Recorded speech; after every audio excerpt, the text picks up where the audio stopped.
O, andito tayo ngayon sa downtown at may hinihintay ako. Andito ako sa parking lot. At yung kung mapipapansin nyo dito, ayan o. Yung sa Calgary Tower. Yan yung landmark. Tapos yung umuulan din dito. Kasi springtime eh. Pag springtime, umuulan, tumutubo yung mga dahon.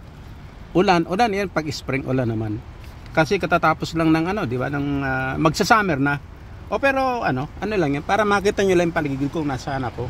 O ngayon ganito naman topic ulit yung mga tisay. Paano ka magkakajowa talaga ng mga tisay na yung jojowain mo? Syempre unang-una kikilalanin mo.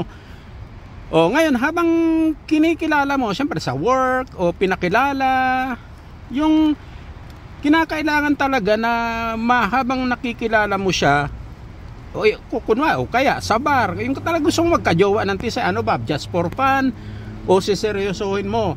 O doon tayo sa yung siseryosohin mo, kasi yung just for fun, marami rin dyan na just for fun tapos nauwi din sa seryoso. Pero doon tayo sa talagang hindi ka naman mayaman, tama lang yung talagang para seryosohin ka din. Kasi kung just for fun ka lang ng mga tisay din. Pero para seryosohin ka talaga ng mga tisay, kinakailangan talagang yung marunong ka din talagang yung mag-communicate. Saka pagka naramdaman mo na yung tisay is yung parang in-approach mo siya, ayaw niya sa'yo, huwag ka talaga makulit. Kasi ang mga tisay kasi sa dami na experience niyan, alam niya na sa unang approach mo pa lang sa tirada mo kung Mr. Nice Guys ito, kung segundo lang alam na niya kung aayawan ka niya o sasama sa'yo o hindi. Pag boring ka, ang kasi ng mga tisay talaga yung yung gusto na nila yung iba yung may intelligence ka, may sense of humor ka, tapos yung confidence na tunay, hindi yung fake confidence. Ito ang ganda ng sasakyan ko,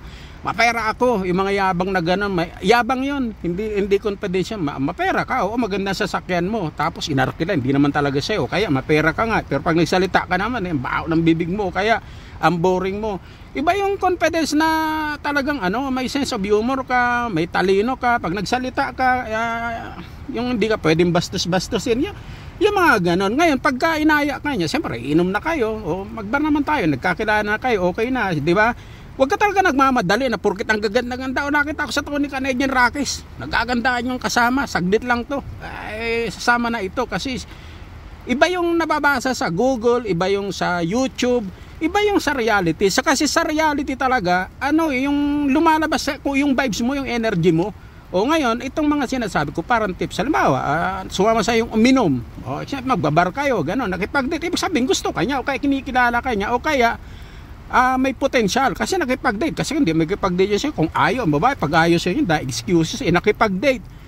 Pero kinakailangan, wag kang masyadong agresibo na itong nabasa ko sa Google. Ito ang sabi ni Tony Canadian kasi laging gentle, be gentle to feelings. Yung bagay, yung mga galaw mo. Pero wag ka talagang tanong na pwede ba kitang halikan? Pwede ba tayong pumunta dito? Hindi na. Ikaw, ang galaw mo na gentle, pero yung may direksyon. Halimbawa, nagiinuman kayo. Hawakan mo. Pag ayaw niya magpahawak, ibig sabihin ayaw sa'yo. Alam mo na, yun na yun. O halimbawa naman na nagpahawak, o ibig sabihin gusto niya. Ngayon, yung mga moves mo, hawakan mo sa kamay, ganon, yakapin mo, yung unti-unti, laging wag kadyot-kadyot labay. Kasi pag nagmadali ka, baka mahireklamo ka. O kaya, kahit sin babae, kabastusan naman yung masyado kang harsh. Kasi itong alam ko kaya iba talaga ma-ideal ka. Ngayon pagka alam mo rin kung saan siya hawakan, ganyan. Tapos ibig sabihin ang mga tisay, dahil kahit experienceado na pag sumama sa iyo yan, gusto ka rin niya. Pero ang talaga ng mga tisay, ayaw ng mga tisay nung yung parang wala bang thrill.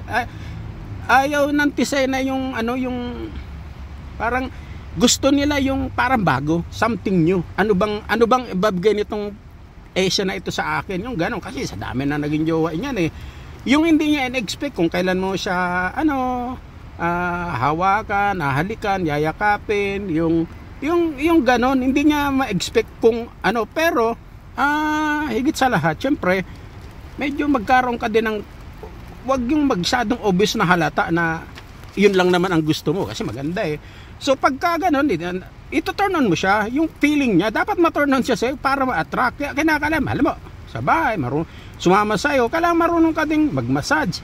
Kailangan ganun, hindi yung yakap, halik ka agad. Medyo gentle na ano, tapos yung ano, yung may mga joke-joke ka din, tapos pagka yung, iba talagang may alam ka ding ano eh, yung pagka ano, medyo may pagka, magandang medyo bastos, ganon.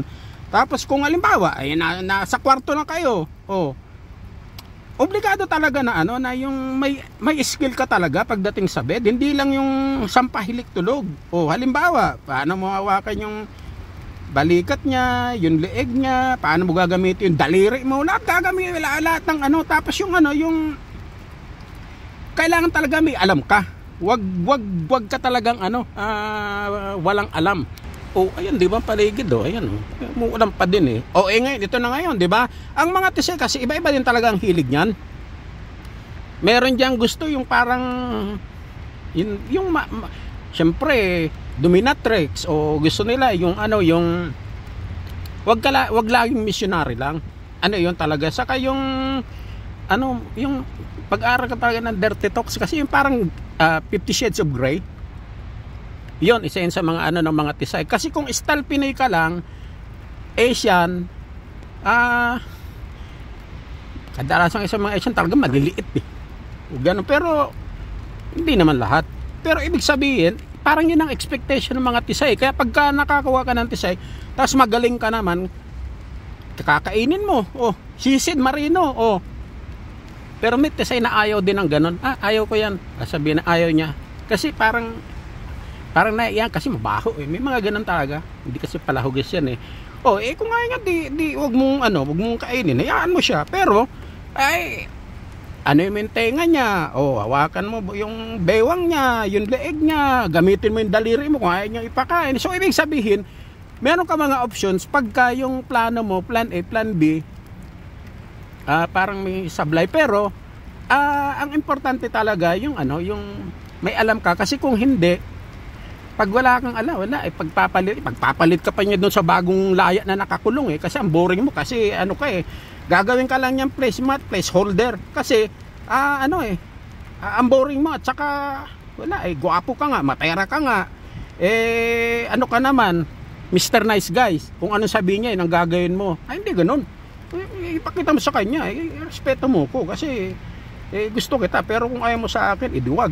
Parang gano'n, yung masaya kang kasama, gano'n. At tapos, higit sa lahat talaga, yung makikita niya na may alam ka, kasi may alam siya eh, pero ikaw ang in control.